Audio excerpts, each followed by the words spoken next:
Hi guys, Mrao here. I'm a little sick, but this song just premiered, which is my gallery song, which was planned to go live when gallery went live, but turns out gallery got delayed. So now the song just kind of went live a day early.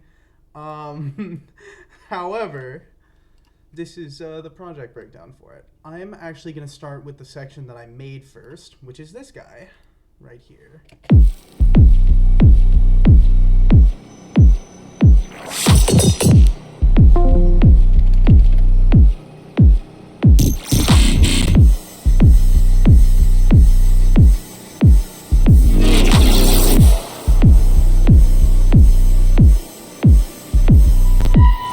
Okay.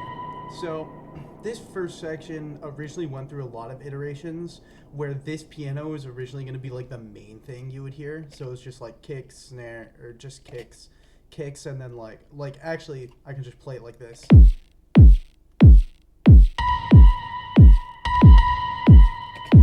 But I ended up not going with that. So long story short, this kick is a random sample. I forget where it came from. I'm gonna be honest. It is an FL Studio dance kick that I just heavily processed into oblivion.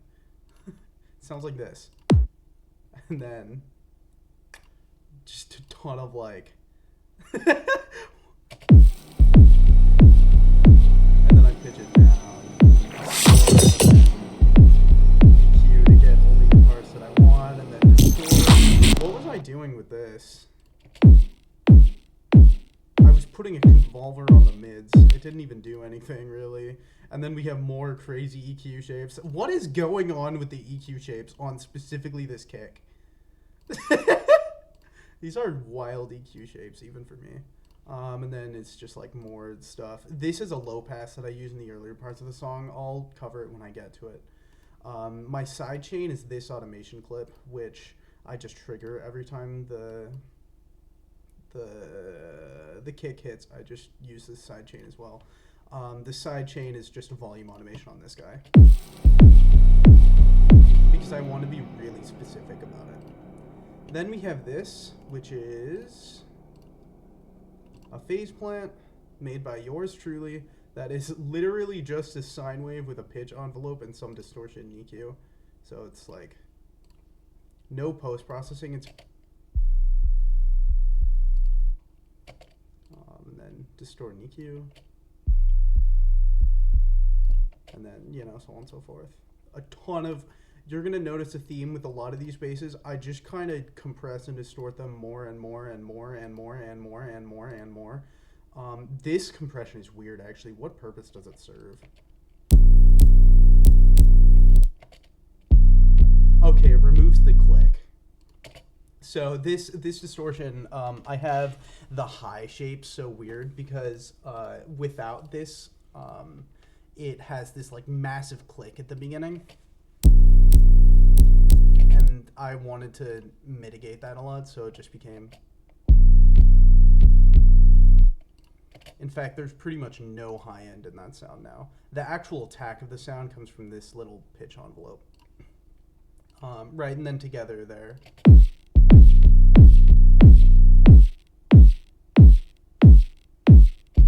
I also layer with this little guy, which is barely audible.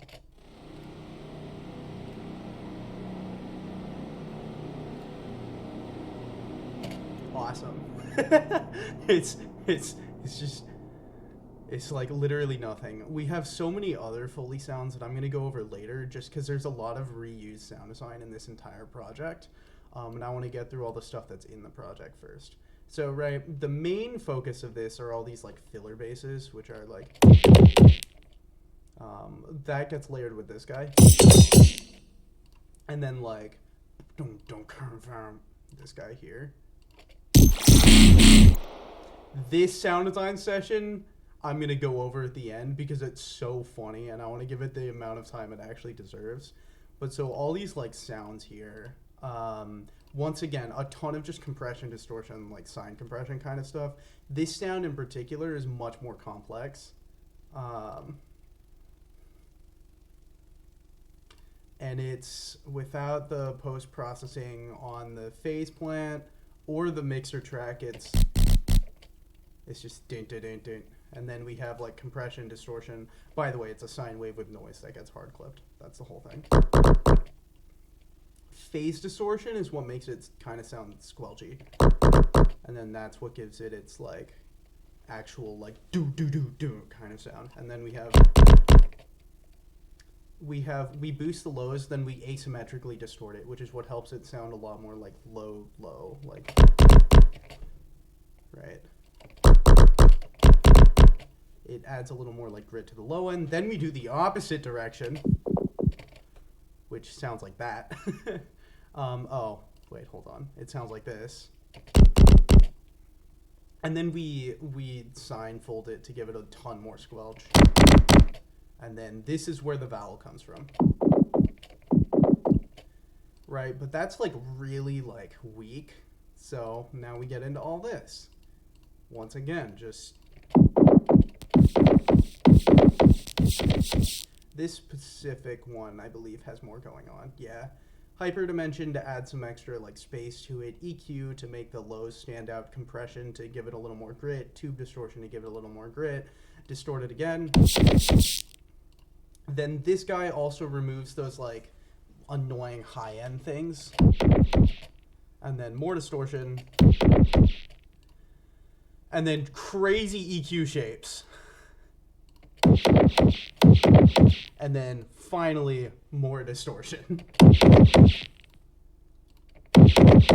What is there must be something I don't have turned on here because that sounds different. No, okay.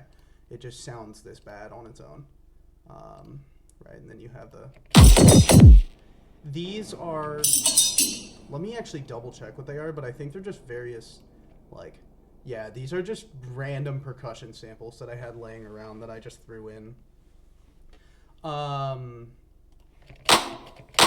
This is the only time I ever use this clap is here, here, and here, and then nowhere else is it used.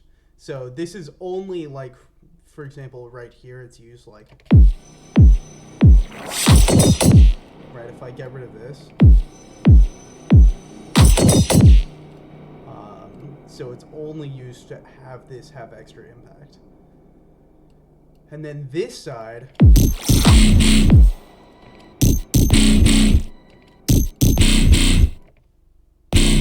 let's start here actually.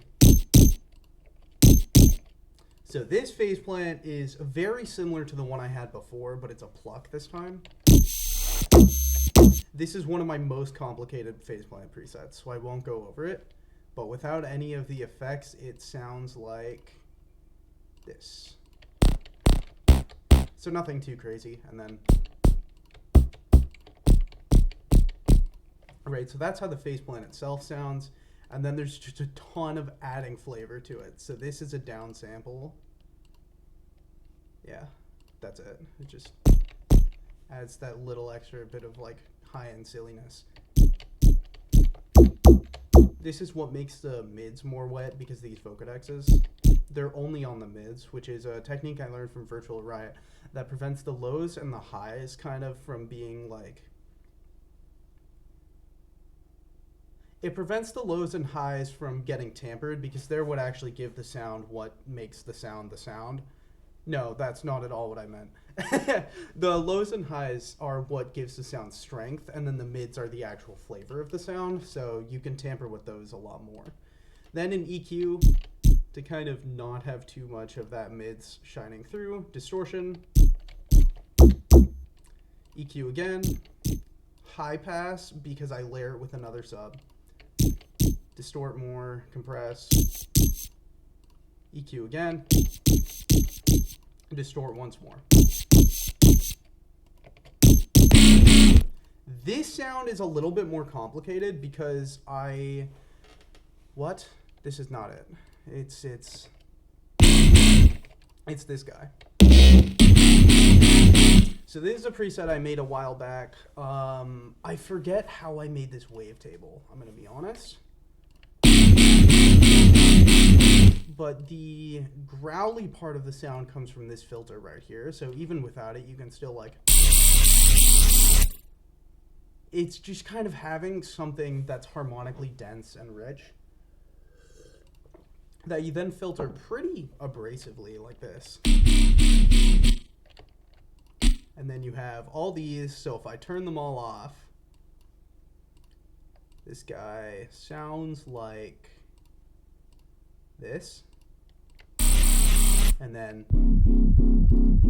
right, so it's like super quiet, not very audible. Then we add some space, then some extra like tonality stuff to it using, once again, AU5 is a great video on this technique, but this is his phase cancellation tutorial.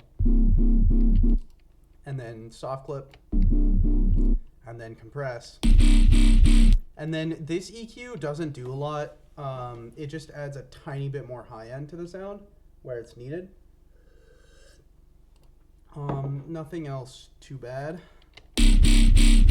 And then an extra little delay. It does very little, it just adds a tiny bit of extra like timbre to the sound. And then this Serum Effects is a downsample as well. And then I didn't want this specific harmonic to be very high because I'm doubling it up with another sub, and then we distort it again. And so that's what gives it the like massive sound. Oh yeah, by the way, this song's in B. Then here we have this guy.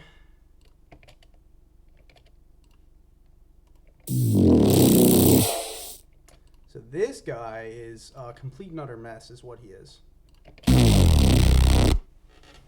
He is a saw wave reese, like the simplest of saw wave reeses. This is a preset given to me by a guy I know. It's a saw wave reese that just has some extra filtering and some extra distortion. So like without all this, it's, and then, right. And then a ton of post-process. That patcher was off and it should continue to be off. So we have our low pass, then this patcher, which adds a little reverb to the high end. Distortion, a lot of distortion, a little bit of chorus to add some extra depth. Compress. EQ to kind of balance out the harmonics the way I want it a little more. Distort. Compress. Again. This time, once again, just the same as before. Distort. And a little extra reverb.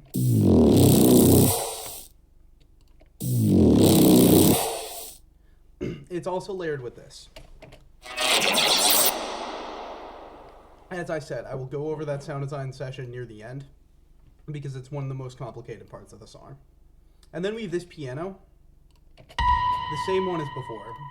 Because this song was heavily inspired by Something Unto Death from Honkai Star Rail, it kind of has this like piano, like just cluster motif, but it's a layer of a piano playing a B flat and a B, and a serum that's like this extra little siren noise that's also playing a B flat and a B. We got,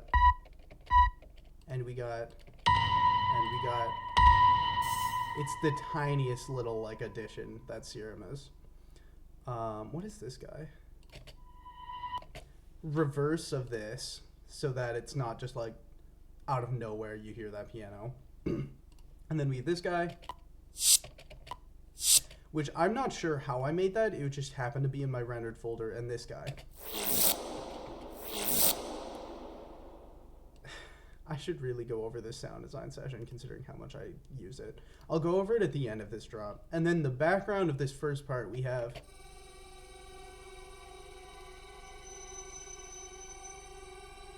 a granulized sample that's just drowned in reverb. Sounds like that without it. And then we have an atmosphere I made out of Never Gonna Give You Up by Rick Astley. Heavily processed. And it's just a mess of a harmor patch that's just kind of twisting knobs until it sounds.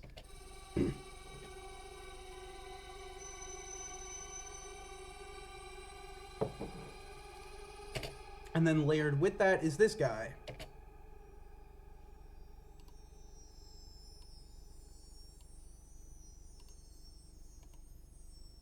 This is another instance of me just kind of taking Harmor and doing whatever. If we remove all the effects, let's see if it's louder.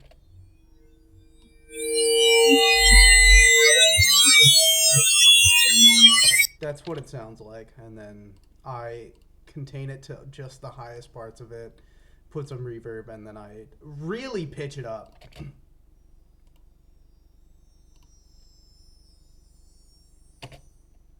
So that's everything except for this guy in the first part of the drop, and this is just a stretched out hi-hat.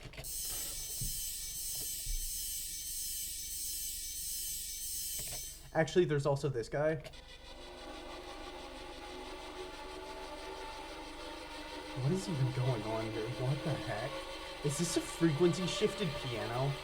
It is! Okay. So this is a piano put into a granulizer.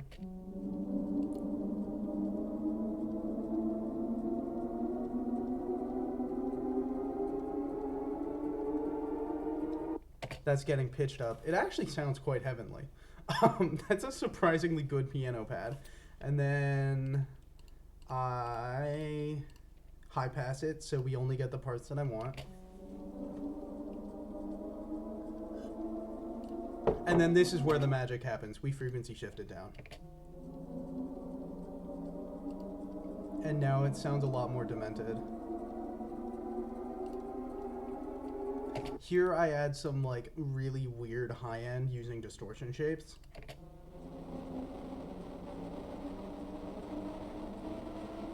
It's not a lot. Like if I turn this all the way up,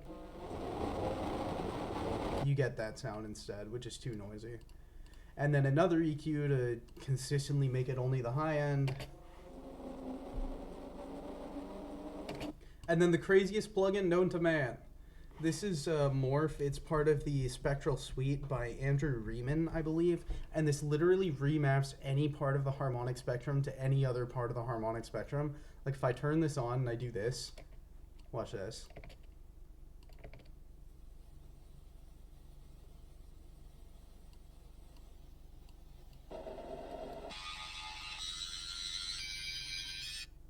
Like you can do whatever you want there. I have to. Oh no. Did I permanently ruin this? Okay, we're just not gonna have this sound ever again. And then another EQ to make sure I get the part that I want out of this sound. It's layered with this guy.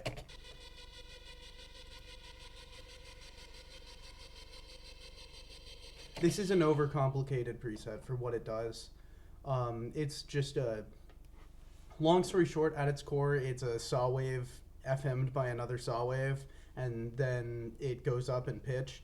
If you really want to know what this is doing, it's just adding a little extra stuff in the middle by being random amplituded. And then we just have a bunch of useless post-processing.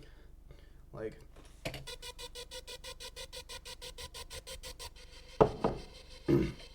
That's that sound. Is there something else in here? No. Okay. Then there's also this guy, which is the piano put into a granulizer. Oh, it's the piano and the kick put into a granulizer. Sounds like that without the immense amount of reverb I put on it.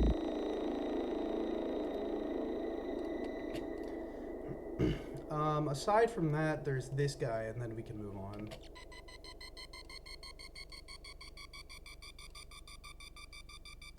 Once again, a preset sent to me by a guy I know. Long story short, it's a saw wave that goes up in pitch and then just gets distorted and reverbed, and like, I don't know what's going on in this multipass because I can't actually see. Essentially, saw wave, pitch up, distort, reverb, right? This gross beats what is gating it to sound more like a siren. This pitch shifter is pitching it up an octave, and so on and so forth. The reason I use a pitch shifter instead of just having it play up an octave is this adds a lot of artifacts that make it sound more like artificial, which helps with the like scariness.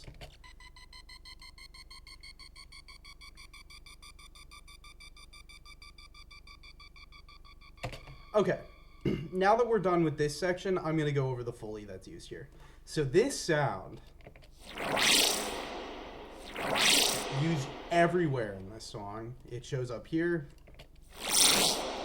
It shows up here. Even in the build-up, I use it.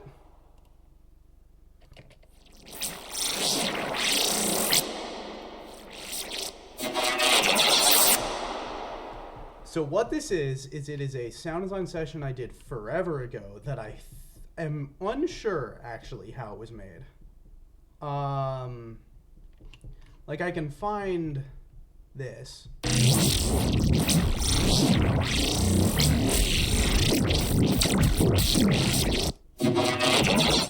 I think it was a Reese put into a granulizer.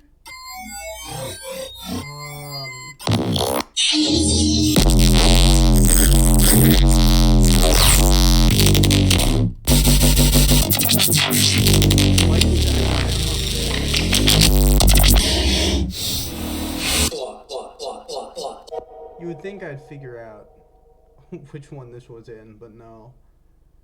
That's their sound.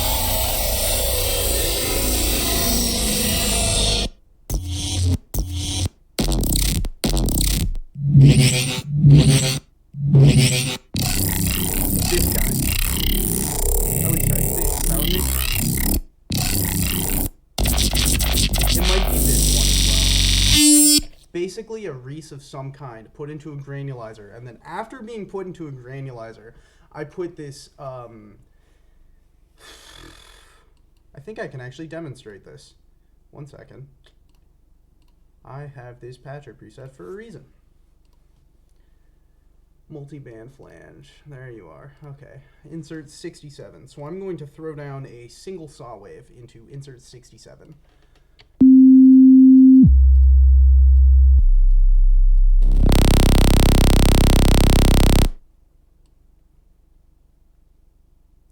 Right there. And then we have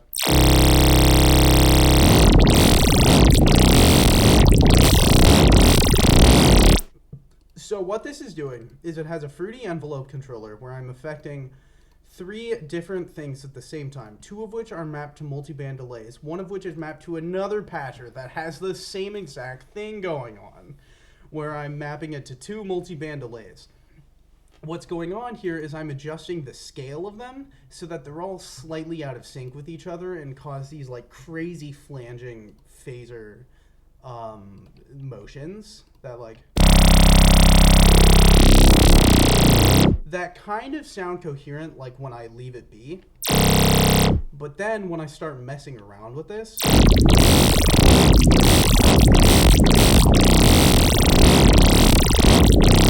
it gets all out of whack. You can also see it up there pretty well.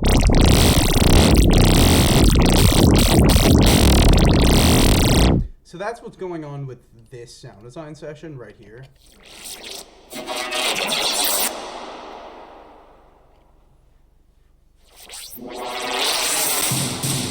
Right. So that's that sound design session. I already went over this. Okay, I use these Foley sounds throughout the piece as well, like this one. It's also present.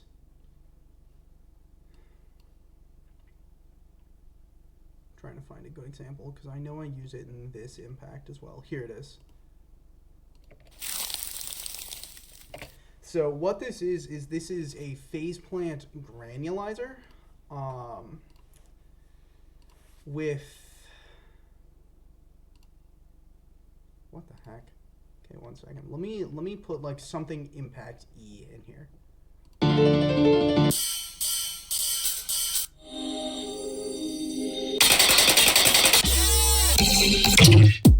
Sure. This'll do. Then what you do is you like place this here. You actually no, I'm gonna do that. Did they make it so you can't do this anymore? Oh, it was in the sampler. Hold on. Kilohertz sampler. Place this. Unison. Frequency stack.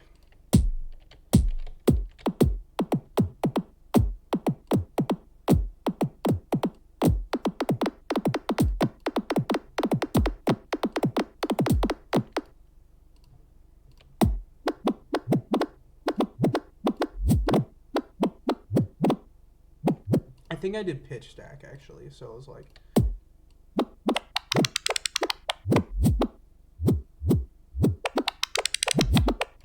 Yeah, that's what's going on there. It's once again just a phase plan preset. It's this guy.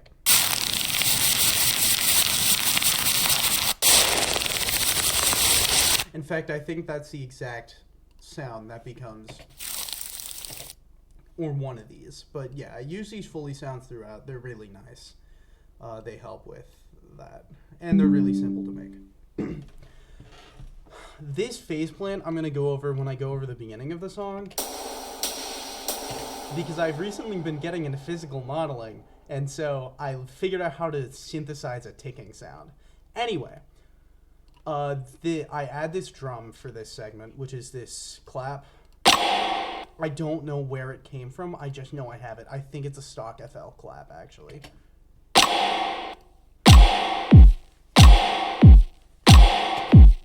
The amount of post-processing on it is, like, sacrilegious. It still sounds good, but, like, extra reverb, distortion, frequency shifted down, a ton of weird EQing. I'm not sure why that fruity balance is there, and then another distortion. Originally, I had 2 vocodexes on this because my other reference track was Demon Slayer by Zan Griffin, which has this very like low kind of like snare that's like,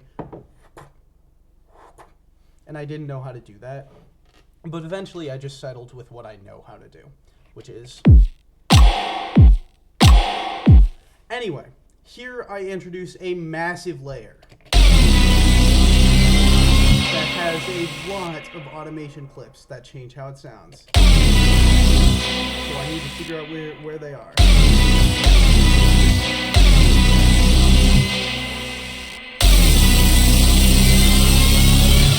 There they are. So this guy is a big layer. So right here are the things from before. But then we also have and so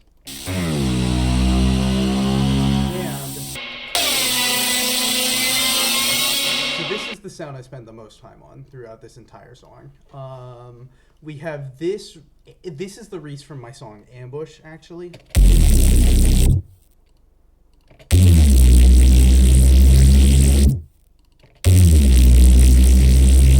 That I just turn the like detune up really high so that it phases really quickly. And then it gets layered with this guy, which is literally a sine wave, a like low sine, distorted with some additive noise that Seamless has a tutorial on. I believe it's how to base 214. So just check out his tutorial instead of mine, and then they get layered with the default flex bass sustain. You can't hear it right now, but you can hear it in the beginning of the song. Okay, you can't hear it right now because I don't let you hear it. And it sounds really unnatural when it does a slide like that and has that kind of compression distortion, so it helps it sound super alarming. Also, I forgot to go over the post-processing here. Yeah, that's how this sounds without the post-processing. With like, let's go one by one. Right, this is distortion. This is a mids vocodex. So I separate out the lows and highs so that it retains, that's the word I'm looking for. It's strong lows and like clear highs, which it really didn't have any, but you know, whatever. Tiny bit of distortion, mainly acting as a clipper, because if you look at it here, occasionally it goes above 0 polarity, so I clip it slightly. Sometimes I just do a safety clipper as well, which is just to make sure I know what I'm doing. Then I add some space and I compress it. Wrong effect. This. I don't know what it is with this song and having the wackiest EQ curves. And then this is my mixing EQ, I think. This is so it fits in with these guys. So let's go over this. We already went over this guy. But then this is a wacky layer. It is this vital, which sounds like... and this layer, which sounds like... So these are essentially super saws with a ton of extra dissonances going on. So this is tuned 5 semitones down, so it's playing an octave down, a perfect fifth up, and then I FM it into the others, but I also have it slightly detuned using the sync, which adds the like really saw-y nature of it. The like, not saw as in the waveform saw, but like saw as in like a chainsaw. And then it's layered with this guy, which is higher up, but very similar. But entirely weird versions of saw waves. These are all saw waves, they're just weird saw waves. And like this is down a half step, which really makes it sound dissonant. And then I have some other like stuff adding dissonance, so if I get rid of these three things, it sounds like...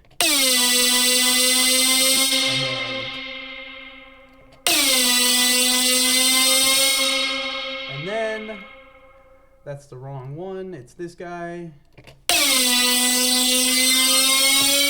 The flanger is what really makes the high end sound the way it does. And then here we go. Without any of the post-processing, it's...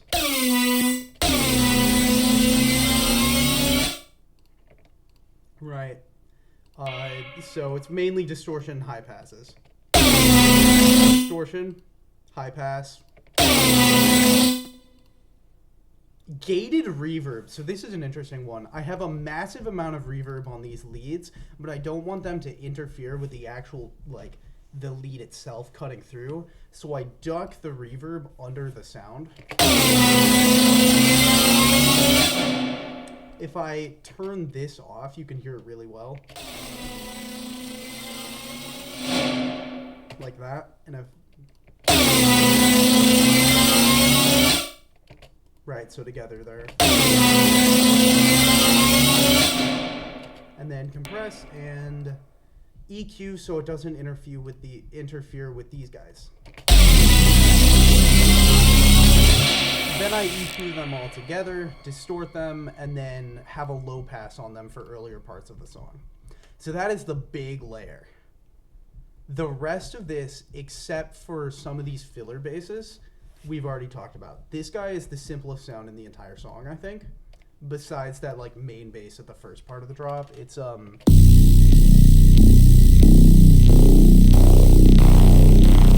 you are...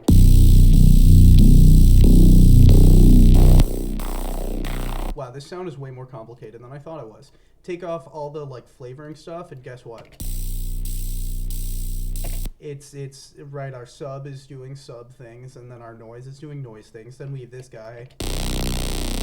And then we have this FM from B, and it's an extra sync layer, so it adds this like high tonality. Also, this has unison engaged. And then this low pass is where it gets the more vowel-y movement of it.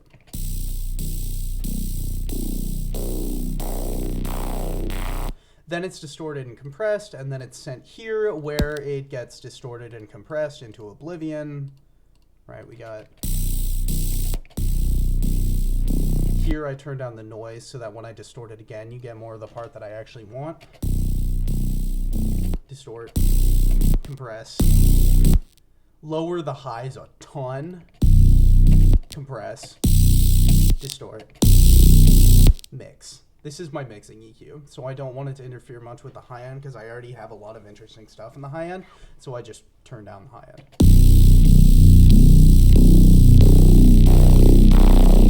These are the exact same filler basses as the first part of the drop. Now we have this guy. This guy's a little weirder. So this is the 808 from the beginning of the drop. This guy, however, is this.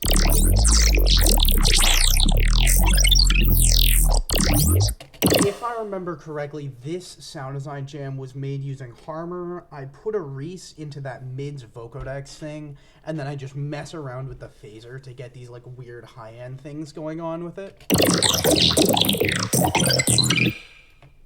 And then, right, we move to the next part. Here I add another phase plant that goes... and I'll explain that more in depth later. Here we have this guy. Layered with that guy, we have this guy. This is the bass I made for the beginning of the song. So it is a vital patch that is sine waves and one saw wave to add the extra harmonics, but the sine waves are really doing the heavy lifting in terms of the actual tonality. Like if you turn this off, you very little difference. Right, and it's just more of the same. It's all the same.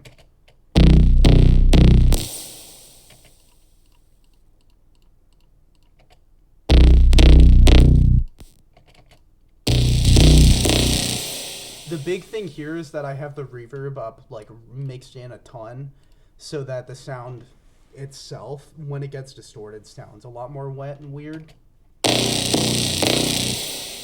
Here I also add another siren sound that sounds like this.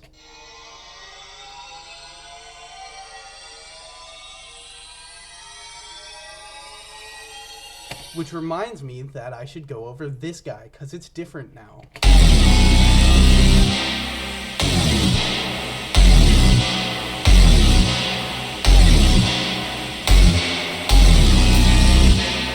Where's the automation clip I'm looking for? I think it's further down, actually. Okay, where are you?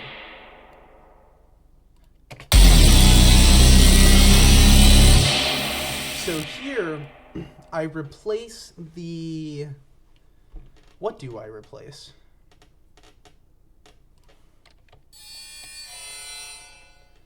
I replace one of the vital patches. Well, I replace them both. This one's slightly different than the one from before, but it's very similar. And then I layer it with this guy.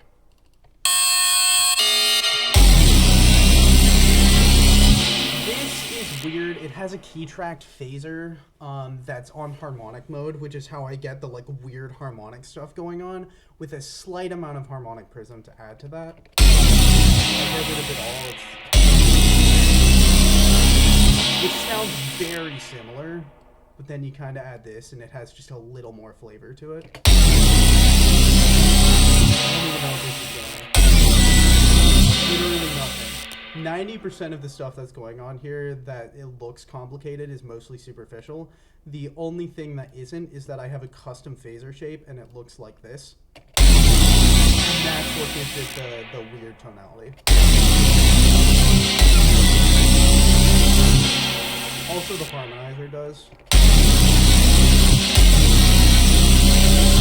So that's where the like really wonky part of that comes from. That same harmor also gets slightly modified and turned into this.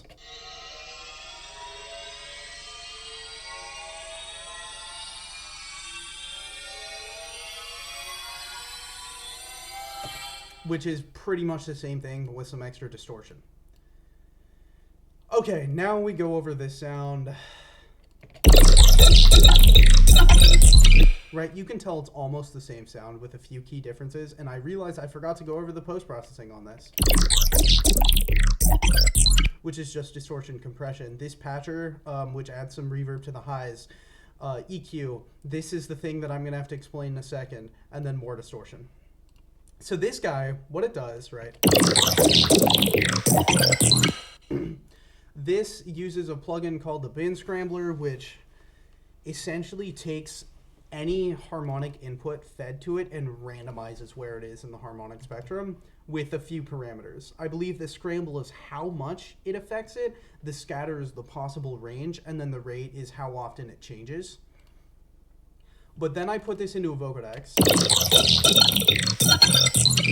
and then I throw it into a wave shaper to make it more obvious. And that's really the whole thing that's going on there. Here we have more of those same Foley effects from before. This guy as well. I think this was actually made using the same technique. Anyway, now let's go over from the start to the end. Right, so we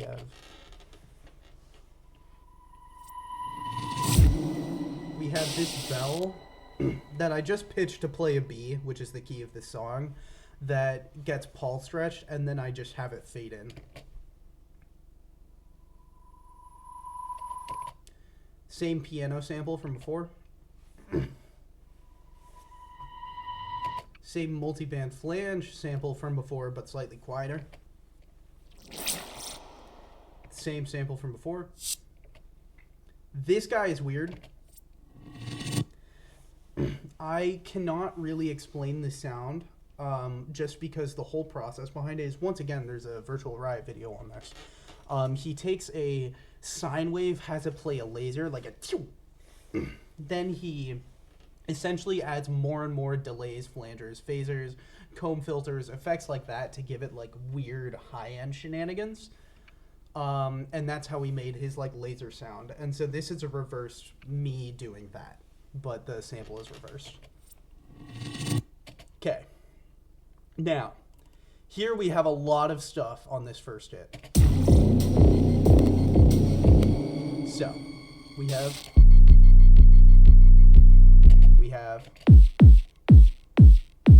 which we've already gone over. It's layered with this guy as well, which is it's the Keep Force Ferrum Contact Library, which is completely free, and I use it all the time for all of my percussion. It's also used in monorail. And then we have this guy, which is the same bass sound from the drop that I already went over, the siren from the drop, and then this, which is same sounds from the drop organized in a different way, so I'm playing a different set of them than usual. And then it all gets heavily filtered like this. So without that extra filtering, this section sounds like this.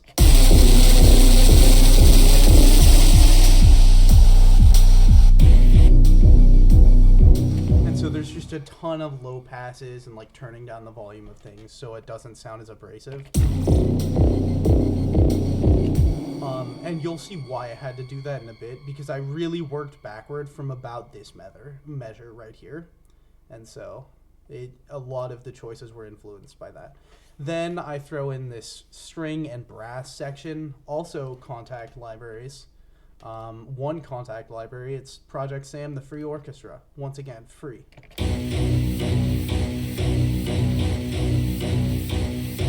Then layered with it is this guy. Right. But I encountered a very strange issue when making this part. And it is, without this, I found it really easy to lose track of time.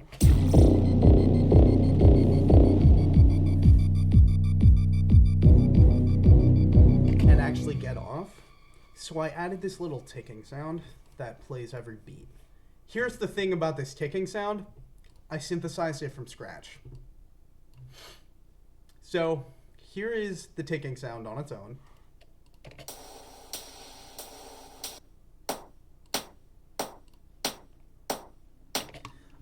It is noise, yes, we have a noise layer, a weird sample layer that adds some inharmonic stuff to the highs, and then a slightly lower noise layer that also adds some inharmonic stuff to the mids. So without this group, it's... And so I added this as well, just to give it a little more like... right? And then you get rid of that.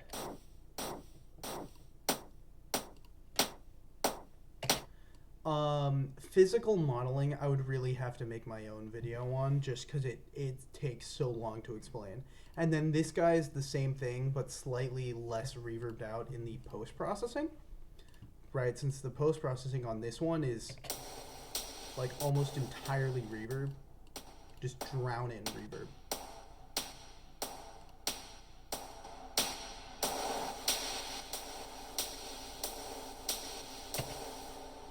And then this guy I layer in starting about when the build-up really begins, which is here. Yeah, it's this clip all the way down here.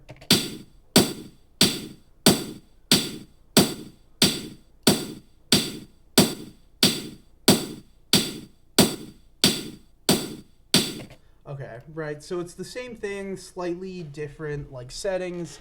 However, there's something really important about this that I think is really cool.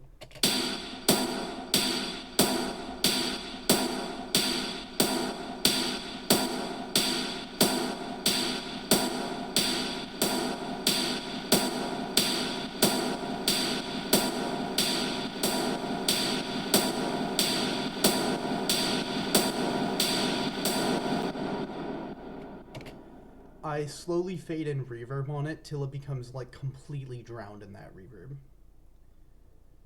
I've already gone over most of this. So here the only big thing that I still need to go over is I think this guy. Let me hear it.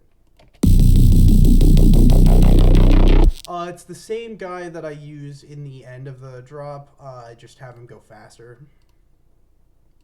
So back here. Pretty much all this is just the same things like reused. The only difference is this guy.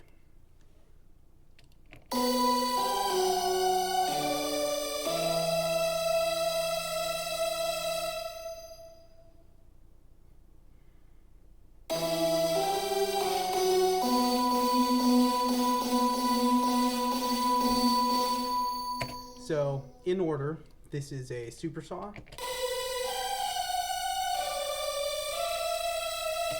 A bell. It's important to note that these bells also have a downsample on them, which is where the like really weird like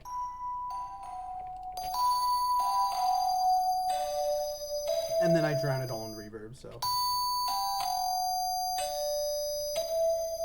And then layered with that is a piano as well. That sounds like this. All three of them together.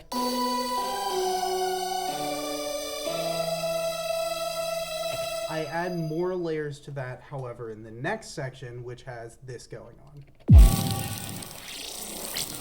Yes, that's the metal pipe sound effect. Anyway, there are so many Foley noises here, it's insane. We have this guy from the beginning. The same Foley sound that I use later in the song. It reversed. The same sound design session from earlier, and then also the metal pipe sound effect. Also, I fade in reverb on the basses, so you get like this.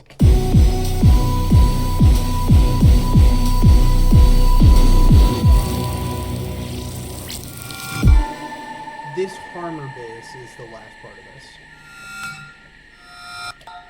Just another random phaser shenanigan. Okay, this section.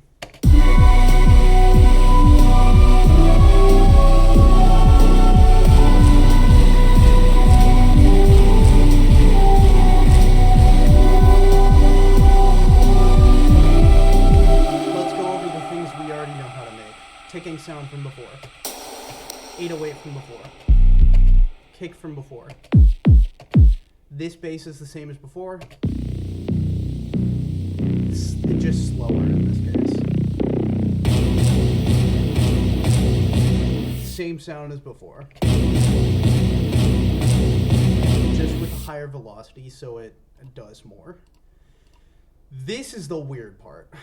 45, 46, 47, so that's all these. Where do I even begin with this? Does it include 48?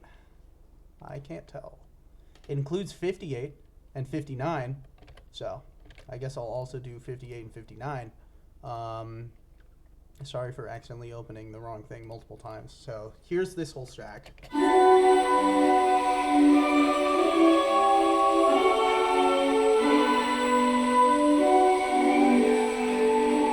sounds are not going out because of my sidechain and mixing. So let's start from the ground up. This channel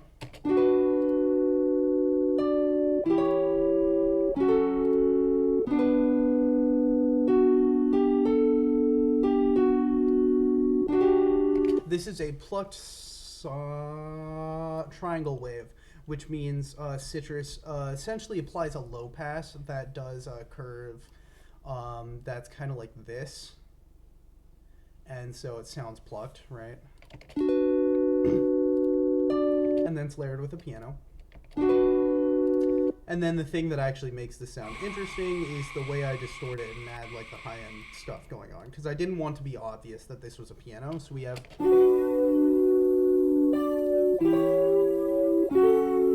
little bit of big crush and chorus, and then this guy.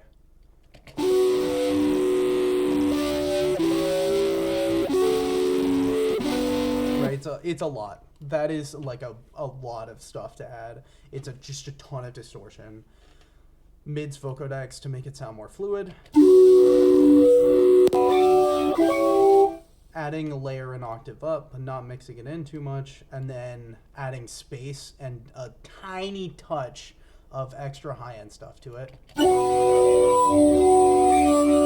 And then this Valhalla Supermassive is what makes it stop sounding super abrasive and sound like. And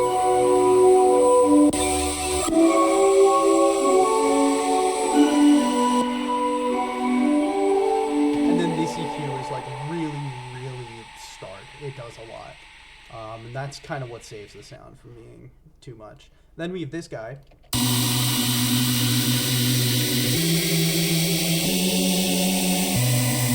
Which is just a super saw that I made a while back with a phaser. Then reverb. High boost. We've got compression to make the highs boosted more. And that's about it really. Layer an octave up. More reverb. And then some mid boosting because I wanted that to be where the sound comes through. Then we have this guy.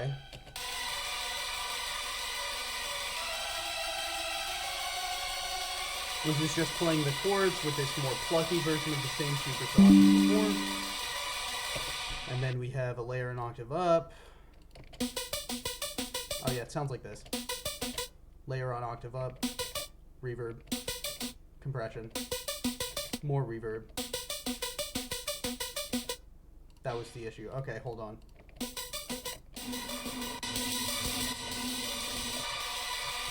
And then I also layer in this guitar.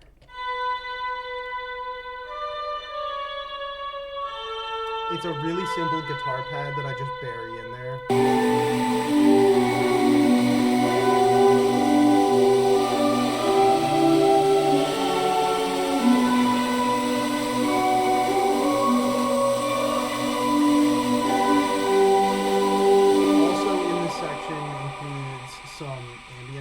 So these guys, mainly just Ocean. Originally I also had playground sounds in there, but it just didn't work. Then we have these Foley sound effects that suck us in. Don't take that out of context. And then it's a lot of the same things from before, but in build-up, like meant to be a build-up now.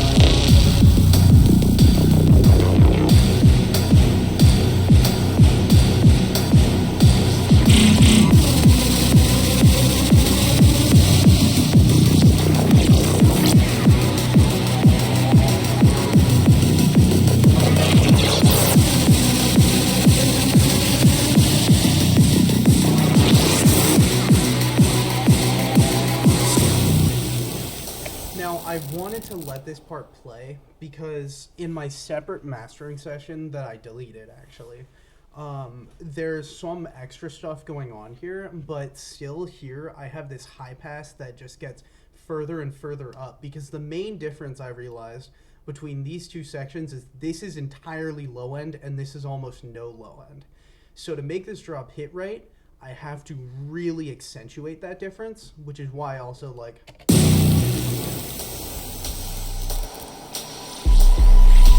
I fade in the bass there.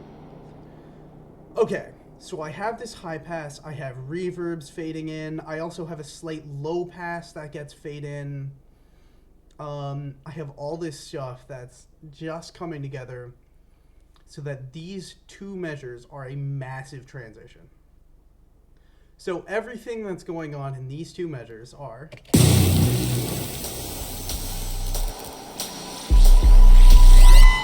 it starts with this guy. Same stuff as before. Nothing special. Has these four hi-hats that I think I just forgot to get rid of, but actually added. They did a nice job for that. Then we have the ticks.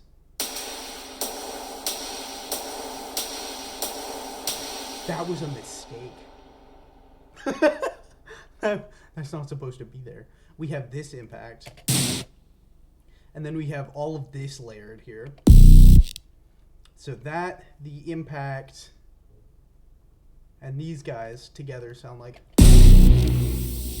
which I needed that big impact. And then we have metal pipe sound effect, this guy, which is a granular sound design session that I have. We have this guy, and then we have all this other stuff fading in. And for the sake of making it audible, I actually have to turn a lot of this on. The effector I need. This effector is doing a downsample, and you'll hear what that does in a second.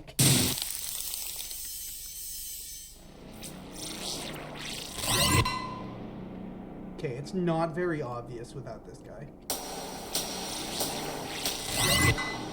You can hear the like slight bit crushing here. There's a bit crush there. There's also this startup sound effect that I use like twice throughout the entire song. I don't know where this sound came from besides the fact that it was a vital that I just messed around with for a while. Oh, I think this will make what I'm looking for a lot more obvious if I do this. There you go. So that slight glitch also helps add.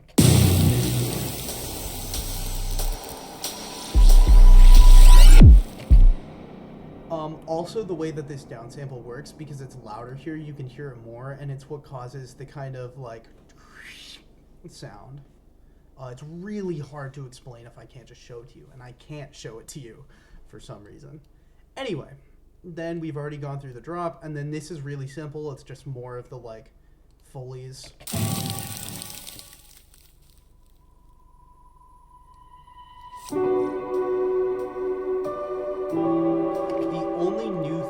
Section is this guy, which I'll talk about in a second, but I fade in a massive reverb over the entire course of this.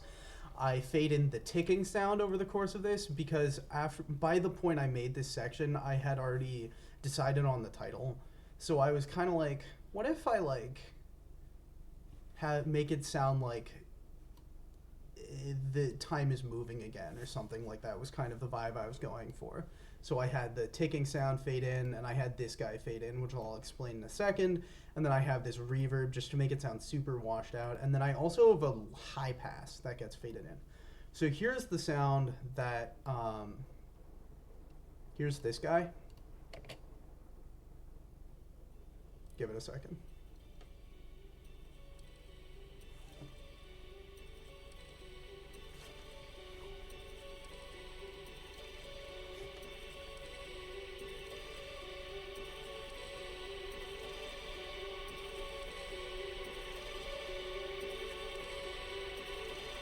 So this is a sample that I made in a completely different project, completely different BPM, different key even. So I had to transpose this. It's not time synced, and that's kind of on purpose, but it's just this 5-note motif, I guess 10-note motif that just repeats over and over, and I felt like it really helped sell the, like, just the vibe of this section.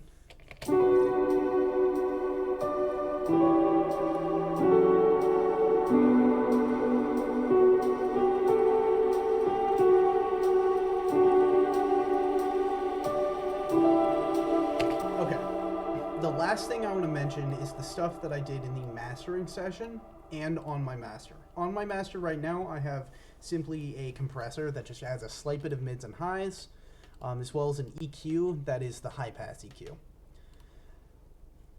What I did in the mastering session is I compressed my highs a little bit more, and I did some gain staging, so I made sure that like sections didn't have too much dynamic range. And also, the one interesting thing I did is throughout this section, I used ozone to actually make it more stereo wide. So it was like this.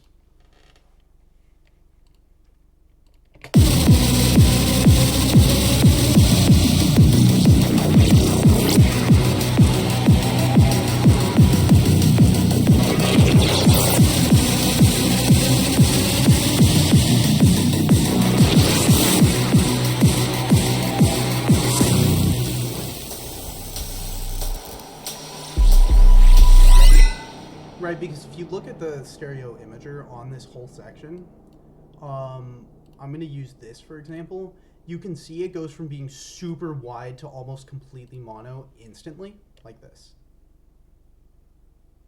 What is going on there?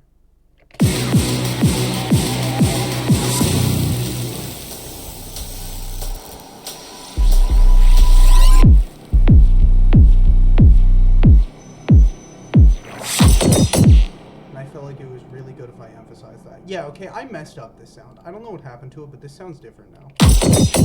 Oh well, I can just not save the project since I messed up a few other things as well. But yeah, that's it. Wow. That's the whole song. I spent little over, I think, 12 hours on it. Yeah, now it says 13 hours 34 because I've been filming this all in this project file, but it was real quick. I just kind of wanted to get something out and finish it real quick, so I did. This is what the whole thing looks like. Yeah. Thanks for watching.